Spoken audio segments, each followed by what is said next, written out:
এখানে এই চোর ছেলেটা এসে তার ঘরের গ্যাসের পাইপটা কেটে দেয়। তারপরে সে সেখানে একটা আলাদা বাইপাস পাইপ খাটিয়ে দেয়, কারণ সে এই পাইপ দিয়ে সিলিন্ডার ভর্তি করে গ্যাস চুরি করছে।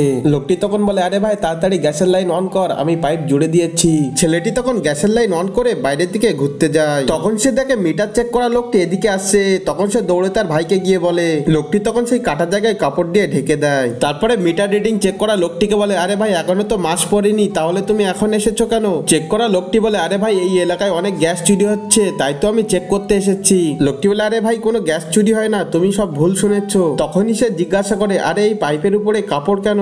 লোকটি তখন বাহানা করে বলে, আরে এটা বাড়ির মেয়েদের কাজ, যেখানে সেখানে কাপড় মেলে দেয়, তুমি রিডিং চেক করে যাও, আমি পরে সরিয়ে দিচ্ছি। তারপরে এই ছেলেটি গাড়ির মধ্যে সিলিন্ডার লোড করছিল, আর মিটার চেক করতে করতে লোকটি সেটা দেখতে পায়। এরপরে এই লোকটি যেটা করে তা দেখার আগে এই সুন্দর ছবিটিকে ভালোবেসে ভিডিওতে লাইক করে চ্যানেলটি সাবস্ক্রাইব করো। তারপরে লোকটি কাপড় সরিয়ে গ্যাস চোরকে ধরে ফেলে।